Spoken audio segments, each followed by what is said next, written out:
এই যে আইসে ডাঁটা শাক তুললাম, এখন এই যে ডাঁটা শাক নিয়ে রান্না করব।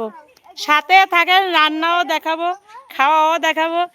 আসলে আমি যখনই আসি গ্রামের মানুষের জন্য কিছু না কিছু নিয়ে আসি, এটা আমার কাছে খুবই ভালো লাগে। জানেন তো, আমার মন চাই আরো আনতে, কিন্তু আল্লাহ আমাকে তেমন সামর্থ্য দিইনি। তবে যতটুকু সামর্থ্য দিয়েছে আমি ততটুকুর ভিতরেই চেষ্টা করি। তবে যে শুধু 3 পিস এনেছি তা কিন্তু না, এপাশে শাড়িও আছে। তবে এবার আরো অন্যবারের থেকে এবার একটু বেশি আনতে পেরেছি। আল্লাহ আমার মনের আশা পূর্ণ করেছে। তবে আপনারা দোয়া করেন আমি যেন এর থেকে আরো বেশি বেশি আনতে পারি, আমার মনের মতো করে আনতে পারি এবং আমি সবাইকে দিতে পারি। আর অবশ্যই আপনারা কিন্তু কমেন্টে জানিয়ে যাবেন যে আমার এই শাড়ির কালার আর 3 পিসের কালারগুলো আপনাদের কাছে কেমন লাগে। প্রথমে তো আমি আপনাদেরকে 3 পিস দেখিয়েছি আর এখন কিন্তু শাড়ি দেখাচ্ছি। তবে আমার কাছে প্রত্যেকটা কালারই খুব ভালো লাগলো।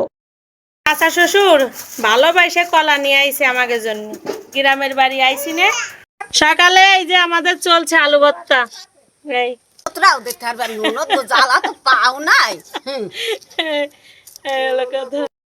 পুঁই শাক খেয়ে মজা পাইছে, এই জন্য আজকে আবার পুঁই শাক নিয়ে আইছে।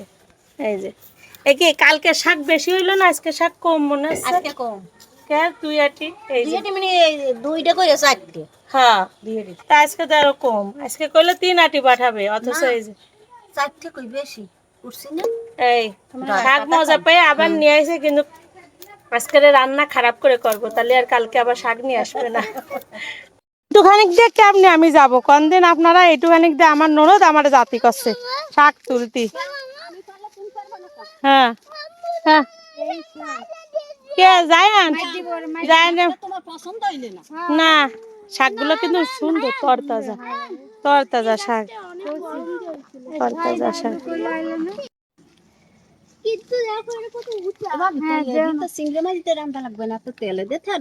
না না, এটা চিংড়ি মাছ দিয়ে রানবো।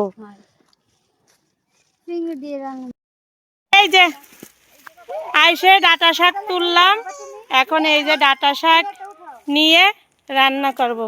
সাথে থাকেন, রান্নাও দেখাবো, খাওয়াও দেখাবো। আর ওই দেখেন এই যে বিল, চারপাশে বিল, আর এই ডাঁটা শাকগুলো কিন্তু খুব তরতাজা ডাঁটা শাক। জানি না ক্যামেরায় বোঝা যাচ্ছে কিনা, কিন্তু খুবই তরতাজা শাক। রান্না করলে মজাই হবে, আর মাটির চুলায় রান্না করলে তো আরো বেশি মজা হবে, স্বাদ। মন চাচ্ছে এখনই খাই নাকি। আর গ্রামে আসলে না আসলে শাক পাতাই খেতে মন চাই, কেন জানি আমি জানি না। আমার গ্রামের দিকে আসলে শাক পাতাই আমার মজা চাই খেতে।